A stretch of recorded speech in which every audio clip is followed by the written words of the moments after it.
पति राम जय जय राम, मेरे प्रभु राम जय जय राम, करो कल्याण सीताराम। बहन जी से आग्रह।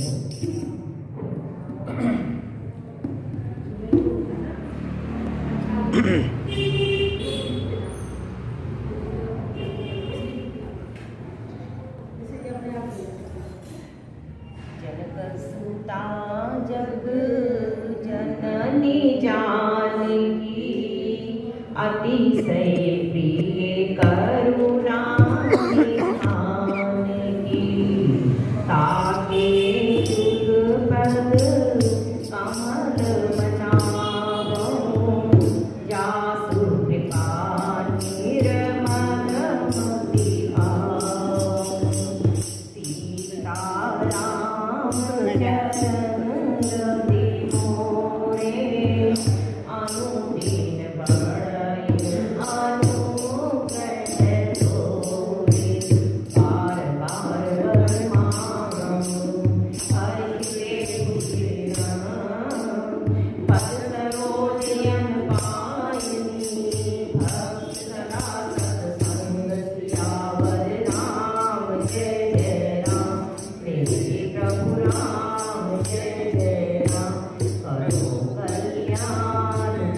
सीताराम हनुमान जी महाराज की, पूज्यपाद गोस्वामी तुलसीदास जी महाराज की, सद्गुरु भगवान की जय, कृष्ण कन्हैया लाल की जय। जय सिया राम। प्रसंग में चलते हैं। उत्तरकांड सप्तम सोपान। गोस्वामी तुलसीदास जी भगवान राम के राज्याभिषेक के बाद जो वर्णन कर रहे हैं, उसमें हमने कल देखा कि सभी अवधपुरी के जो निवासी हैं वो एक दूसरे को ये सिखावट दे रहे हैं कि तुम राम को भजो। और राम को भजो क्यों? क्योंकि वो राम ऐसे हैं कि हमारी वासना रूपी जो मच्छर हैं उनको नष्ट करने वाले हैं, जो नित्य एक रस हैं, अविनाशी हैं, जो हमारे समस्त संशयों को और संदेहों रूपी सर्प को नष्ट करने वाले हैं। और ऐसे भगवान राम जो सबको आनंद देते हैं, ऐसे श्री राम को, ऐसी जनक सुधा समेत प्रभु राम को भजो। तो समस्त संपदा होने के बावजूद वहां पर प्रभु की चर्चा, प्रभु की महिमा की चर्चा, प्रभु के प्रताप की चर्चा वहां पर हो रही है। और वो स्वामी जी कहते हैं, एहि प्रीति नगर नारी नर, करहि राम गुणे गान, सानुकूल सब पर रहि, संतन कृपानि मान। इस प्रकार नगर के जो स्त्री पुरुष लोग राम का गुणगान कर रहे हैं और इस आचरण से कृपा निधान प्रभु श्री राम अत्यंत प्रसन्न है अपने पूर्ववासियों पर। और गोस्वामी जी वर्णन आगे बढ़ाते हुए कह रहे कि जब तेरा प्रताप सकेता, उदित भयो अति प्रबल दिनेता, पूरी प्रकाश सहुति लोका, बहुत सुख बहुत मन सोका। जब से प्रभु राम का प्रताप पूरी नगर में गाया जा रहा था, वो स्वामी जी कहते हैं कि अब हम सब जानते हैं कि 4 घाट से कथा सुनाई जा रही है। तो इस जो ये प्रसंग आज हम पारायण करेंगे, इस प्रसंग में गरुड़ जी को काकभूषुंडी जी कह रहे हैं कि हे गरुड़ जी, खगेशा में है, हे गरुड़ जी, जब से राम का प्रताप रूपी प्रबल और प्रचंड सूर्य उदित हुआ है, तो उससे क्या हुआ कि तीनों लोकों में पूर्ण प्रकाश हो गया। और इस सूर्य के प्रकाशित होने से भगवान राम के प्रताप रूपी प्रचंड सूर्य के आने से बहुत लोगों को सुख मिला और बहुत लोगों को दुख भी मिला। अब इसका वर्णन करते हुए गोस्वामी जी आगे प्रसंग को ले जा रहे कि राम का जो प्रताप है वो प्रचंड सूर्य है, क्योंकि सूर्यवंशी राम की कथा है और सूर्य रूपी जो भगवान राम है उनके प्रताप की जब महिमा अवधपुरी के लोगों ने जानी है तो वहां पर क्या हुआ, अब देखो सूर्य जो होता है वो बाहर के लोगों को प्रकाशित करता है। अब धरती का सूर्य तो धरती को एक लोक को ही प्रकाशित कर रहा है, लेकिन गोस्वामी जी कहते हैं कि राम का जो प्रताप है वो तीनों लोगों को प्रकाशित करने वाला है। राम का प्रताप भीतर अंतःकरण को प्रकाशित करने वाला है। बाहर का जो सूर्य है वो तो ब्रह्मांड को एक लोक को प्रकाशित करेगा, लेकिन राम का प्रताप हमारे भीतर में रहे विकारों को खत्म करने के लिए प्रचंड सूर्य के समान है। और कहते हैं कि जब से ये तीनों लोगों में ये प्रताप छाया तो बहुतों को सुख मिला है और बहुतों को दुख मिला। इसका वर्णन नीचे करते हुए कह रहे, जिना ही शोक ते कहाँ बखानी प्रथम अविद्या गोस्वामी जी ने पहले जिन लोगों को दुख लगा है सूर्य के उगने से उन लोगों का पहले वर्णन कर रहे हैं। वो इसलिए किया कि जो शोक वाली बात है, जो अंधकार वाली बात है, जो तमस वाली बात है वो पहले ही आ जाए। जो आनंद वाली बात है, सुख संपदा वाली बात है, उसको बाद में लेकर प्रसंग की समाप्ति की जाए, क्योंकि बाद में दुख नहीं अच्छा लगता। किसी भी सिनेमा में देखो या कहीं भी देखो पटकथा में जिसका अंत सुंदर होता है, आनंदित होता है, तो लोग प्रसन्न रूप से बाहर जाते हैं। तो सभी कोई भी एक कुशल रचनाकार है उसका ये रहता है कि अंत भला तो सब भला। तो इसी तरह गोस्वामी जी ने कहा कि जिन लोगों को दुख लगा है राम प्रताप रूपी सूर्य के प्रकट होने से, वो कौन कौन है कि प्रथम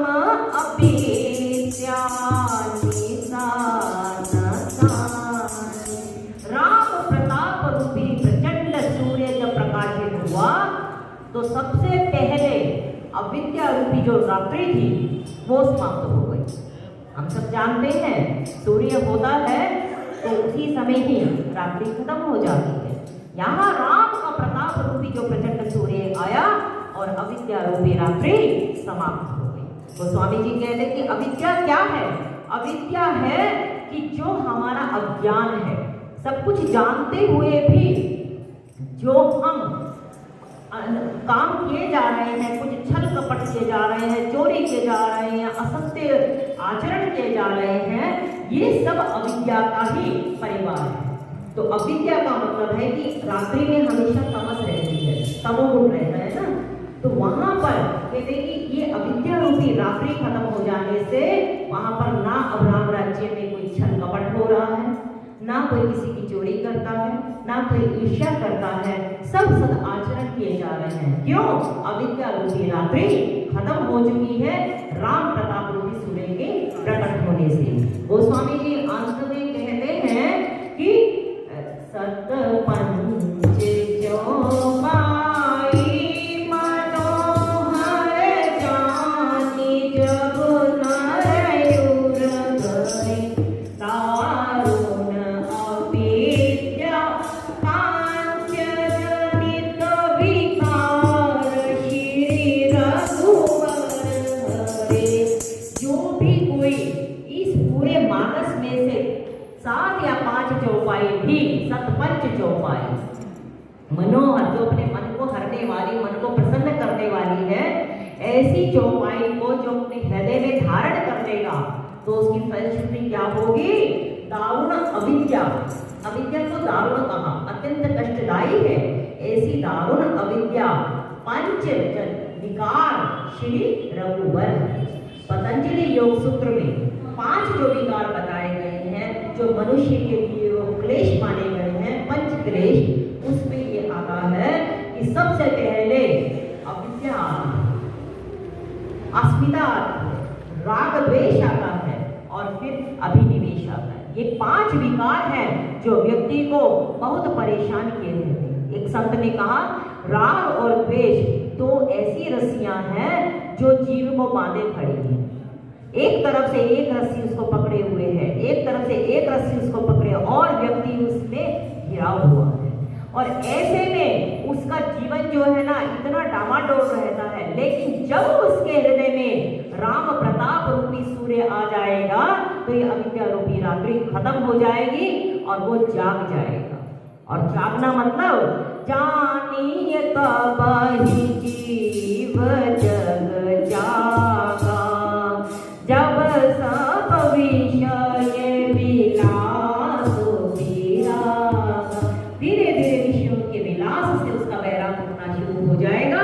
वो स्वामी जी कहते हैं, सुंदरकांड में भी आता है ना, तब लगी जब लगी हृदय बसत कल माही, तब लगी जब तक प्रभु का प्रताप हृदय में नहीं आता है और जो हृदय को धनुष मान लेकर नहीं हमारे हृदय में आते हैं, तब तक लोभ मोह मत्सर मत पाना, ये सारे के सारे विकार हमारे हृदय में बने ही नहीं। क्यों?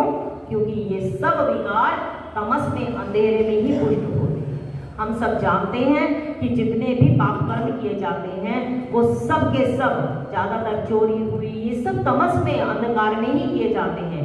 और आज क्योंकि यहाँ पर अविद्या रूपी रात्रि खत्म हो चुकी है राम प्रताप के सूर्य के उगने से, तो आज राम राज्य में कोई भी ना किसी से छल कर रहा है ना कपट कर रहा है, सब नर कर ही परस्पर प्रीति। गोस्वामी जी आगे प्रसंग चलाते हुए कह रहे कि आग ओ लोग जय ताहा रुकाने, काम क्रोध कैरवस जाने।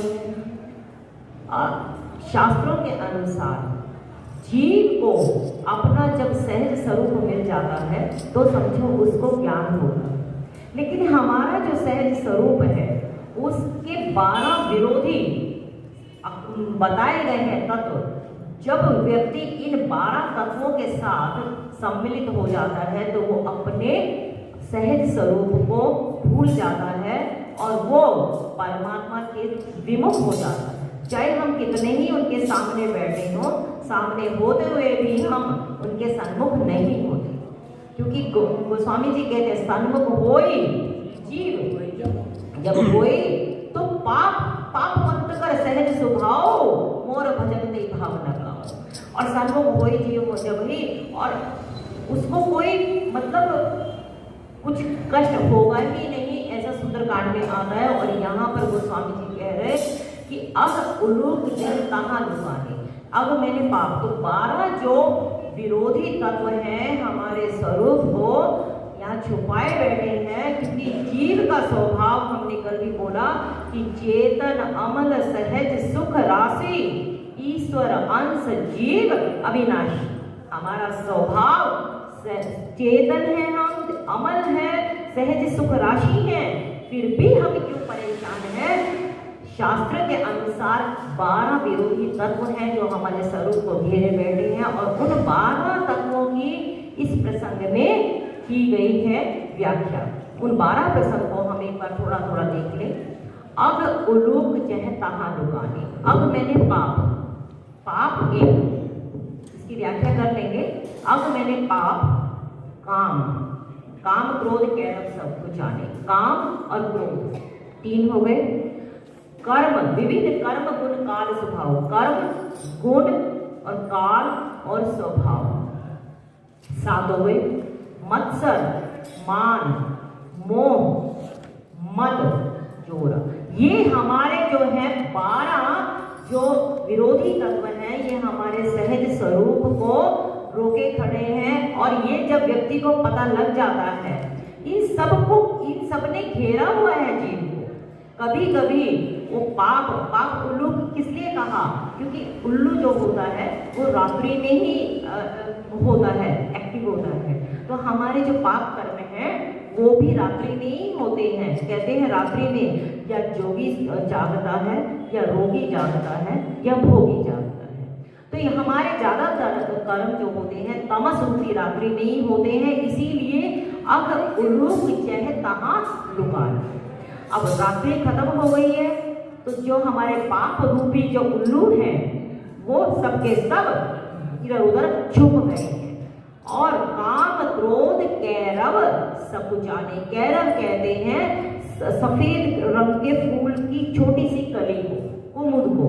तो कहते हैं ऐसे जो काम और क्रोध रूपी जो कुमुद हैं वो बिल्कुल ही सकुचा गए।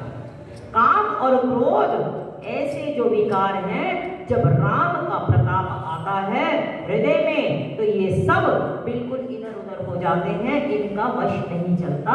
और वो स्वामी जी कहते हैं कि विविध करम गुण काल सुभाव ए जगोर सुख जाहि न पाओ। अभी आगे प्रसंग आएगा 244 में। गोस्वामी जी ने बताया, भगवान राम अपने पूर्ववासियों को बता रहे कि जीव का क्या है, जीव चेतन अमल सहज सुख राशि है, लेकिन भूमि परत भाटावर पानी जिमि जीव ही माया लिपटा। जैसे बारिश की बूंद आती है, एकदम साफ सुथरी बूंद होती है वो, लेकिन जैसे ही धरती पे पड़ती है, धरती पे पड़ते ही कीचड़ बन जाती है। साफ पानी में पड़ेगी तो साफ जगह जाएगी, लेकिन धरती पे पड़ी जहाँ मिट्टी है तो उस पर पड़ेगी तो वो कीचड़ बन जाती है। ऐसे ही जीव की उन्होंने संज्ञा दी कि जैसे ही जीव आता है धरती पे जन्म लेता है, वैसे ही वो माया के घेरे में फिर जाता है। फिरत सदा माया कर प्रेरा काल कर्म स्वभाव गुण घेरा। जीव कौन है? वो काल कर्म गुण और स्वभाव के कारण गिरा हुआ है, और उसको वो माया जो है उसको प्रेरित करके उसको विभिन्न विभिन्न कर्मों में लगाए रखती है।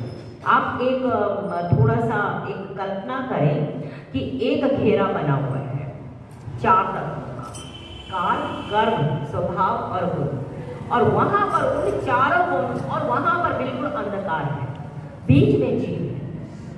अब उसको अंधकार में उसको नहीं पता है कि कौन सी जगह कहाँ पर है, लेकिन अब कोई तत्व है जो माया कह सकते हैं, वो माया उसको धक्का मार रही है। कभी वो कर्म की तरफ जा रहा है, कभी वो काल की तरफ भाग रहा है, कभी वो गुण की तरफ भाग रहा है, और कभी स्वभाव की तरफ। काल क्या है? काल 3, कभी वो वर्तमान के लिए चिंतित, कभी वो भूतकाल के लिए चिंतित, कभी वो भविष्य के लिए चिंतित, मेरा क्या होगा। गुण क्या है? कभी वो सत्व गुण में आचरण करता है, कभी वो तमोगुण में आचरण करता है, कभी वो रजोगुण में करता है। काल कर्म, कर्म 3 प्रकार के, कभी वो संचित कर्म के अनुसार उसका आचरण होता है, कभी उसका प्रारब्ध कर्म के अनुसार आचरण होता है, और कभी क्रियमान कर्म के अनुसार आचरण होता है। स्वभाव पूर्व जन्म के अनुसार, जो जन्म जन्म का हम अपना संस्कार लेकर पैदा हुए हैं, उन कर्मों के अनुसार, उन संस्कारों के अनुसार कभी कभी हम कर्म करते हैं, वही हमारा स्वभाव बनता है। तो इन 4 तत्वों में वो घिरा हुआ जो जीव है, वो माया उसको, क्योंकि अंधकार है वहां पर पूर्ण, तो वो माया उसको ऐसे धक्के देती है, कभी वो उसके पास कभी उसके पास, और वो जीव परेशान है, धक्के खा रहा है। लेकिन उसी समय किसी का एक लाइट आ जाए या सूर्य रूपी एकदम रोशनी आ जाए, तो आप समझो उसको सब दिखना शुरू हो जाएगा, उसको पता लग जाएगा कि ये तो ये है, ये तो ये है, ये तो ये है। गोस्वामी जी कहते हैं संग्रह त्याग न पीनू पहचाने, पहले पता तो चले कि है क्या। तो यहाँ कह रहे कि राम प्रताप रूपी प्रचंड जब सूर्य जागृत हो गया, आ गया, तो उसी समय मोह रूपी माया रूपी रात्रि नष्ट हो गई, और जीव को काल कर्म स्वभाव और गुण इनकी सबकी एक तत्व पता लग गया, और वो उसी सजगता से अपना अपना कार्य करना शुरू कर दिया। यानी बहुत सुंदर सूत्र देते हैं गोस्वामी जी कि अपने जीवन के समस्त क्लेश को अगर खत्म करना है तो राम का गुणगान करो, राम का प्रताप गाओ, राम के नाम को गाओ। क्यों कहते हैं? बारी मथे कृत होई बरो। आप पानी को, गोस्वामी जी कहते हैं कि पानी को आप बहुत बहुत मत लो, मधानी से मत हो। बारी मथे कृत होई बरो, बारी को माने पानी को मथने से घी चाहे निकल जाए, ऐसा हो नहीं सकता, ये सत्य ही नहीं है त्रिकाल में। बारे मथे कृत होई बरु सिकता ते बरु तेल, तेल को आप बहुत खनन करें और उससे आप उसको रेत को अगर आप बहुत खनन करें तो उसमें से तेल निकले, ऐसा नहीं हो सकता, मतलब असंभव। बारी मथे कृत होई बरु सिकता ते बरु तेल, बिनु हरि भजन न भव तरिये, यह सिद्धांत अपने कि बिना हरि भजन के ये संसार भव सागर नहीं तरा जाएगा, ये सिद्धांत अटल है। इसीलिए राम का भजन गाओ, राम का प्रताप गाओ, राम के गुणगान गाओ, यही अवधपुरवासी आपस में एक दूसरे को संदेश दे रहे हैं और हम लोगों के लिए भी यही संदेश है। और जब राम का प्रताप रूपी सूर्य हमारे अंतःकरण में प्रवेश कर जाएगा तो ये मन रूपी जो हमारा चंचल मन है, जिसके अंदर कभी बार बार हमारी चित्तवृत्ति इतनी चंचल होती चली जाती है, किस कारण से? क्योंकि कभी कभी हमारे गुरुजन के संस्कार प्रभावित करते हैं, कभी कभी हमें गुण प्रभावित करते हैं, कभी कभी कर्म हमारे ऐसे ऐसे प्रभावित हमें करते हैं। तो ये मन हमारा जो है उस राम के प्रताप के सूर्य से प्रचंड, तो रात्रि हमारी खत्म हुई, प्रकाश हो गया जीवन में और फिर हमें सब कुछ दिखना शुरू हो जाएगा। आप ही देखिए, एक अंधेरे कमरे में हमें कुछ नहीं दिखेगा, जैसे ही लाइट होगी तो हमें हर चीज दिखनी शुरू हो जाती है। ऐसे ही राम का जो प्रताप हमारे हृदय में आएगा तो जो लोभ, मोह, मत्सर, जितने भी विकार रूपी ये डाकू बैठे हैं वो अपने आप ही हमें भीतर में दिखने लगे और विवेक जागृत हो जाएगा। विवेक जागृत, और कहते ना कि बुरा जो देखन में चला तो उससे बुरा ना हो, फिर ऐसी वृत्ति व्यक्ति के जीवन में आ जाती है। वो स्वामी जी कह रहे हैं कि इसका क्या होगा कि विविध कर्म पुण्य काल सुखाओ, एक और सुखदारी न आओ। अब ये कर्म, काल, कर्म, गुण और स्वभाव, ये चार है तत्व, इनको गोस्वामी जी चकोर बोले हैं। चकोर कौन होता है कि जो चांद को देखकर बल पाता है और खुश होता है। चकोर हमेशा चंद्रमा को देखकर खुश होता है। और हम सब जानते हैं शास्त्रों में मन को भी चंद्रमा की उपाधि दी गई है, ठीक है। तो अब ये जो मन का ये जो रात्रि है, ये चंद्रमा की जो रात्रि है, मन रूपी चंद्रमा की रात्रि, ये भगवान के प्रताप से जब सूर्य से ये एकदम खत्म हो जाती है तो ऐसे कर्म, गुण और काल स्वभाव के सुख जो है वो खत्म हो जाते हैं। इन लोगों को दुख लगता है, जो गोस्वामी जी बता रहे हैं ना कि इनको दुख हुआ राम के प्रताप के जागृत होने से, कर्म व्यक्ति के खत्म हो जाते हैं, गुण व्यक्ति का सम्यक हो जाता है, काल उस पर कोई प्रभाव नहीं डालता और स्वभाव भी धीरे धीरे धीरे धीरे उसका बदल जाता है। ऐसे लोगों का जो ये जो चार तत्व हैं, ये चकोर जिनकी संज्ञा दी गोस्वामी जी कहते हैं कि राम के प्रताप से ये सब खत्म हो जाते हैं। इनको असल में परेशानी होती है कि हाय ये सूर्य क्यों उग गया, हमारी सत्ता खत्म हो गई, क्योंकि परमात्मा के से प्रताप से व्यक्ति के जीवन में विवेक आता है और विवेक से फिर उसके सब चीजें सुधरनी शुरू हो जाती हैं। मात्सर मान मोह मद चोरा, इन्हें करहु नर न कवन मोरा। चार और वस्तु बताए, मत्सर, मान, मोह और मद। ये जो इनको ये कुछ चोर बताए, काल, कर्म, गुण और स्वभाव को तो चकोर बताया था, और यहाँ मत्सर मैंने ईर्ष्या, डाह करनी, किसी की बढ़ती हुई उन्नति को देखते हुए जो जलता है उसको मत्सर कहा जाता है। और मान का मतलब यहाँ पर तो स्वामी जी कहते हैं कि प्रतिष्ठा अपनी बननी, बड़ाई अपनी चाहनी, ये सब हमारे दुर्गुण हैं। ये दुर्गुण हमारे सहज स्वरूप को छुपाए रखते हैं। अभी तक कौन कौन से सहज स्वरूप को छुपाने की बात आई? पाप, अब उलूप। एक तो पाप हुआ, काम क्रोध हुआ, जीवन में जितनी कामनाएं होंगी, क्योंकि गोस्वामी जी कहते हैं बिनु संतोष न काम नसाई, काम अछत सुख सपने हो नाई। जितनी अनंत कामनाएं होंगी उतना ही व्यक्ति का जीवन जो है वो संतोषी नहीं हो पाएगा, सुखी नहीं हो पाएगा। तो यहाँ पर जो हमारे सहज स्वरूप को रोके बैठा है वो एक पाप है, पाप वृत्ति है, कामनाएं हैं, क्रोध है, कर्म गुण और काल स्वभाव है। और अब बता रहे कि मत्सर, मान, मोह, मद, चोरा, ये चोर है जो हमारे सहज स्वरूप की चोरी करे जा रहे हैं, लूटे जा रहे हैं। हम सोचते हैं कि हम किसी का बुरा सोचकर या किसी का बुरे बारे में विचार रखकर हम उसके लिए कुछ गलत नहीं, जो किसी के बारे में बुरा सोच रहा है सबसे पहले वो अपनी ही चित्तवृत्ति खराब कर रहा है, अपना ही घाटे का सौदा कर रहा है। गीता में लिखा है कि आत्मा स्वयं का ही शत्रु और स्वयं का ही मित्र है। मैंने किसी के बारे में कुभाव रखा तो अभी उस तक तो पहुंच पाया ये तो हमें नहीं मालूम, लेकिन मेरी अपनी तो चित्तवृत्ति, अपनी तो भूमिका खराब हो गई, मेरी अपनी तो इमेज उस परमात्मा के सामने खराब हो गई, क्योंकि वो तो अंतर्यामी है, उसका तो मुझे मालूम नहीं।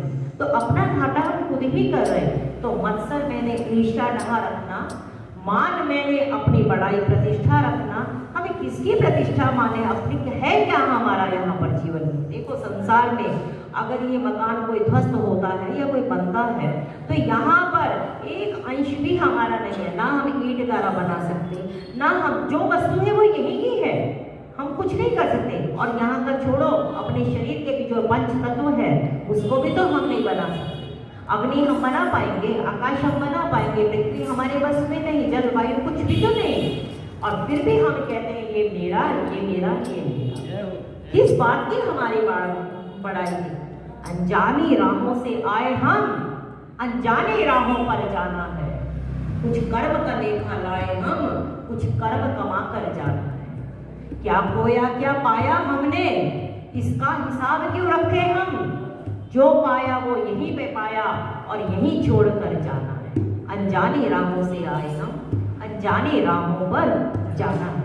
ये विवेक जब व्यक्ति में आ जाता है कि किसके लिए हम इतना करें कि हमें मान बढ़ाई चाहिए, और जब तक मान है तब तक ये समझो अभी ज्ञान नहीं, क्योंकि ज्ञानी व्यक्ति कभी भी मान चाहेगा ही नहीं।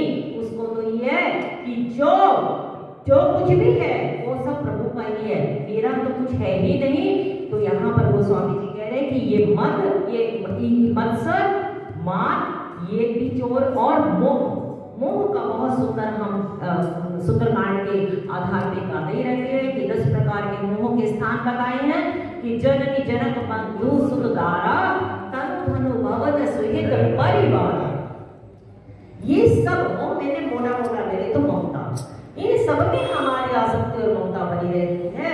ये सब भी चोर है और ये हमारी सहज वृत्ति, सत्वृत्ति और हमारे जो सहज स्वरूप को चुराए बैठे। क्यों? क्योंकि आप ये देखें कि ज्यादातर अपराध जो हमसे होते हैं वो हमारी ममता वश ही होते हैं। किसी के लिए भी कि मेरे बच्चे को मिल जाए, मेरे को ये मिल जाए, दूसरे को ना मिले, तो जो सब मेरा तेरा है वो स्वामी जी कहते हैं जय मोर तोड़ते माया यही बस कीने जीवन निकाला। तो यहाँ पर ये जो मोह है ये भी एक चोरा। और मद ये होता है कि किसी चीज का अहंकार हो जाना, घमंड हो जाना कि बस किसी को जाति का मन है, किसी को धन का मन है, किसी को कुल का मन है, किसी को अपने रूप का मन है, किसी को अपने यौवन का मन है, किसी को अपने ज्ञान का मन है और किसी को अपने विचारों का भी मन है। ये सब जो मन है हम समझते हैं कि ये हम बड़े रूप माने हैं, बड़े ज्ञान माने हैं, बड़े विचार माने हैं, हम बड़े ज्ञान हमें बहुत, लेकिन ये हमें नहीं पता शास्त्रों के अनुसार ये सब चोर हैं जो हमारे सहज स्वरूप को नित्य प्रति चुराए जा रहे हैं। और उसका हमें घाटा क्या हो रहा है कि अपने कहते हैं कि मम दर्शन फल परम अनुपा। वो स्वामी जी कह रहे हैं कि भगवान का दर्शन करने का फल क्या है? मम दर्शन फल परम अनुपा जीव पाव निज सहज स्वरूप। हमें परमात्मा का दर्शन प्राप्त हो उसका फल यही है कि हम अपने सहज स्वरूप में स्थापित हो जाएं। और हमारा सहज स्वरूप क्या है? सत्य, चित्त और आनंद है। और उस आनंद को कौन लूटे जा रहा है? ये चोर लूटे जा रहे हैं। कभी हम मत्सर कर रहे हैं, कभी हम मान कर रहे हैं, कभी हम मद कर रहे हैं और मोह में हमारी पूरी जिंदगी बीते जा रही है। तो ये चोर हमारे जीवन को बिल्कुल खिन्न किए जा रहे, दुखी किए जा रहे। और गोस्वामी जी कहते हैं कि जब राम प्रताप का प्रचंड सूर्य प्रकट होता है तो इन सब को बहुत दुख लगता है और इनके जो हुनर है ना, जो कला है इनकी, वो कला जो है वो फिर चल नहीं पाती, वो खत्म हो जाती है। और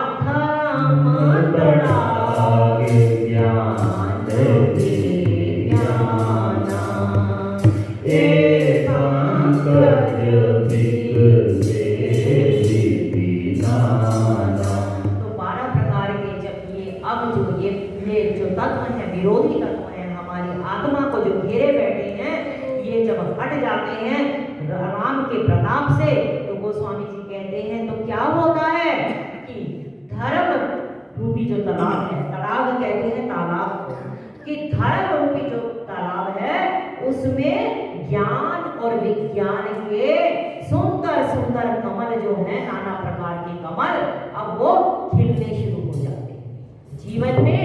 जब हम सब जानते हैं कि जो कमल खिलता है वो सूर्य के प्रकाश में ही खिलता है, रात्रि में नहीं खिलता है।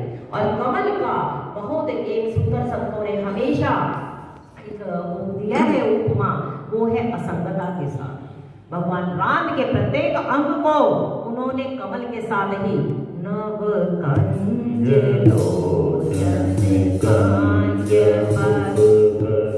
कांज पर कांजारुणा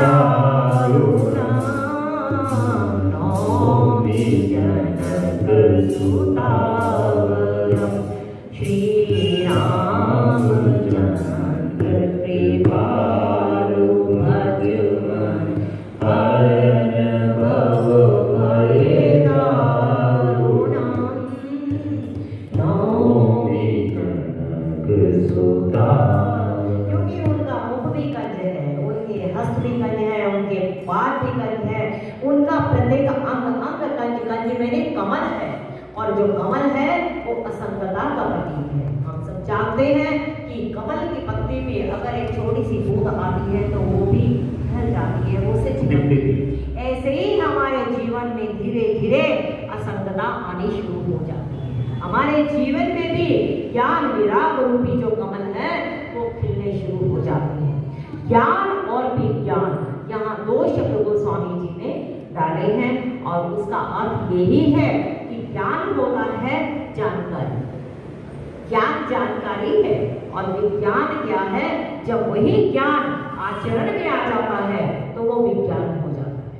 जिसके लिए गोस्वामी जी ने मानस के जो प्रथम सप्त श्लोक हैं उसमें भी दो लोगों को ही विज्ञानी बोला है, एक हनुमंत लाल जी को और एक वाल्मीकि जी को। क्योंकि ज्ञान होना तो ज्ञान किसमें नहीं है, सब में ज्ञान है, लेकिन वो ज्ञान अभी हमारे आचरण में नहीं आ पा रहा, इसीलिए तो घटना नहीं घट पा रही है। तो ज्ञान होकर वही, क्योंकि साइंस में भी हम जब देखते हैं तो एक होता है थ्योरी, और वो जो थ्योरी जब प्रैक्टिकल होती है तभी तो वो साइंस के लिए यूजफुल होती है।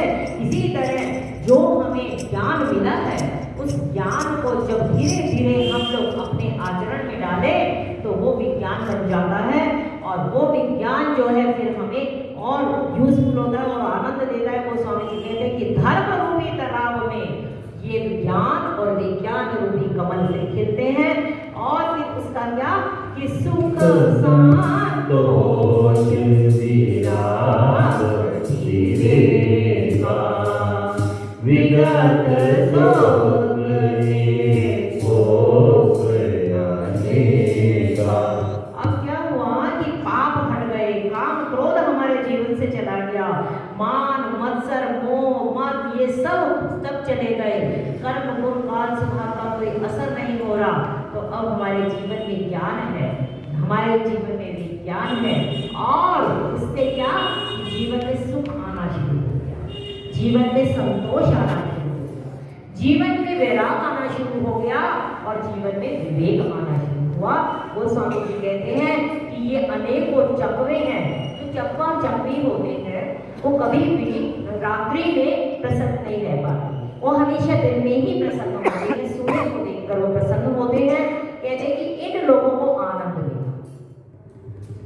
राम प्रताप रूपी सूर्य जब प्रकट हुआ तो जीवन में सुख आया, जीवन में संतोष आया, जीवन में वैराग्य आया और जीवन में विवेक आया। ये चार उन्होंने हमें तत्व बताए कि क्या हमारे जीवन में संतोष है। धीरे धीरे जो हमें मिला है प्रभु की कृपा है, मतलब हम शुक्राना मानते हैं। हमारे जीवन की सबसे बड़ी विडंबना ये है कि हम लोग परमात्मा का शुक्राना नहीं मानते। हमें और चाहिए और चाहिए और चाहिए, और ये और की इच्छा हमें कहीं और ले जाती है। और माया तो आनंदित होती है कि अच्छा है मेरे जाल में फंसी। इसी तरीके से संतोष जीवन में बहुत आवश्यक है, वैराग्य। और वो स्वामी जी कहते हैं कि धर्म में योग से ज्ञान, वैराग्य जीवन में आता है तभी जब व्यक्ति संपूर्ण रूप से अपने कर्तव्य को निभाता हुआ धर्मपरायण जीवन जीवे। धर्म जीवन की धार्मिक जीवन जीते जीते अपने कर्तव्यों को निभाते जो अपना सब कुछ सहते अपना जीवन की यात्रा निकालता चला जाएगा, उसी को ही धीरे धीरे व्यतीत हो जाती है। और फिर व्यतीत होती है तो क्या होता है। और ये देखो मनु और शत्रुघ्न को हुआ ना, ये हम जैसे लोगों को तो नहीं हुआ। जब वो कहते हैं कि होई न विषय विराग भवन बसतपन चौथपन, मेरे को बुढ़ापा आ गया, चौथापन आ गया मेरे पास, लेकिन मुझे अभी तक वैराग नहीं आया। ये उनको विषाद हुआ है। तो होई न विषय विराग भवन बसतपन चौथपन और बरबस राज सुखई बन गई। बरबस राज देकर और दोनों पति पत्नी अपने वन को चले गए। लेकिन संत कहते हैं, गोस्वामी जी कहते हैं कि उस काल में वन में जा सकते थे। आज का काल वन में जाने का नहीं, भवन में रहकर ही अपने को वन में संस्थापित करना। ये जीवन में रही, संसार में रही विषम परिस्थितियां ही उनको सहन कर लेना, हंसते हंसते सहन कर लेना, वही हमारे लिए विषम तपस्या है। क्योंकि कहीं से कोई डंक मार रहा है, कहीं कोई डंक मार रहा है। उन डंक को सहना, उन गर्मी और सर्दी जैसी प्रतिकूल अनुकूल परिस्थितियों को सहना, समझो कि मन में रह रहे। ऐसी जब हम तपस्या जीवन जीवेंगे तो अपने आप ही जीवन में एक वैराग का भाव और एक आनंद का भाव आ जाता। और लेकिन कब होगा ये? तब होगा जब जीवन में विवेक आए। और विवेक कैसे आता है कि बिनु सत्संग विवेक न होई, राम कृपा बिनु सुलभ न सोई। राम की कृपा होती है तो विवेक, सत्संग मिलता है, सत्संग मिलता है तो विवेक आता है, विवेक आता है तो वैराग्य आता है, वैराग आता है तो संतोष भी जीवन में आ जाता है। और जब संतोष आ जाता है तो जीवन में सुख ही सुख बन जाता है। ये किसके कारण आया? श्री राम के प्रताप और सूर्य के उगने के कारण आया। गोस्वामी जी कहते हैं कि विगत शोक एक ओक अनेका। इन लोगों को भगवान राम का जब यश आता है तो ये लोग सुखी हो जाते हैं। और ये है प्रताप